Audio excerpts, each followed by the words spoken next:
Only last week, the European People's Party called for speeding up work on the so-called Migration Pact. Today at the European Parliament, the EPP chief urged that the pact be proceeded immediately so that the legislative process can be closed before the upcoming elections. We need solidarity mechanisms, clearly defined rules by which we will distribute migrants. We need to end the hypocrisy in the EU. We need the truth. This is the most important reform of this term, and we need to close it. If we fail, we will open the floodgates for populists and radicals.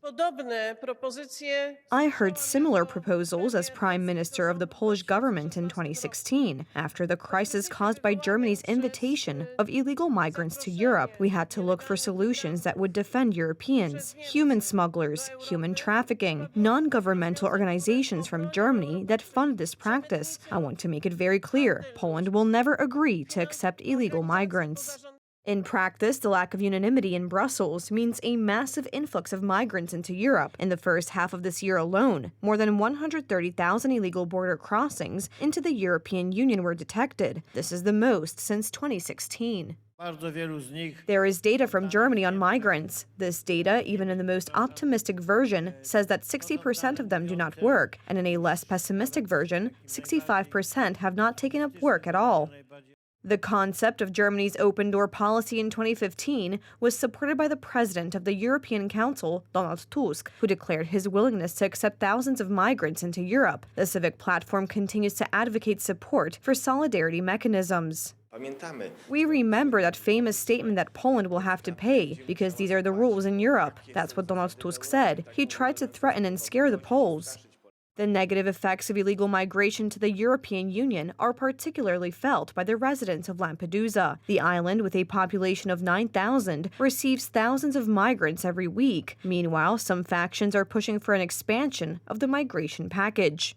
Such demands are opposed by right-wing parties. In their view, liberals are ignoring the effects of mass migration to Europe. According to recent crime statistics in Madrid, more than 40% of the capital region's prisoners are foreigners. In 2021, 1 in 2 perpetrators of sexual aggression in Spain is a foreigner, and 1 in 5 is from Africa. In Germany, immigrants from Afghanistan and Pakistan are involved in murders 8 times more often than native Germans.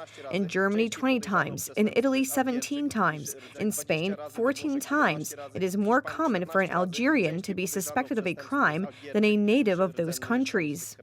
Ambassadors of EU member states have adopted the final piece of the Migration and Asylum Pact in Brussels. This step paves the way for the start of negotiations with the European Parliament on the final form of the new legislation. The mandatory solidarity laid out in the negotiated resolution raises concerns among experts. It's not solidarity, it's coercion, economic coercion, I might add, because if a country refuses to accept the quotas allocated to it, then it has to pay dearly. So it's either accept migrants or pay. If forced relocation were to be adopted by the European Parliament, then migrants would be distributed around the countries of the European Union. This would mean separating their families, which could be difficult to do in practice. In Western Europe, migrants form ethnic enclaves to which the police have no access. Against this background, the situation has worsened in Sweden. Gangs of migrants clash in battles for dominance in the drug market. In the fight against armed criminals, the police are supported by the military. At the next meeting of the European Council, Poland will, as it did in 2018, announce a veto of the proposed reform of migration policy.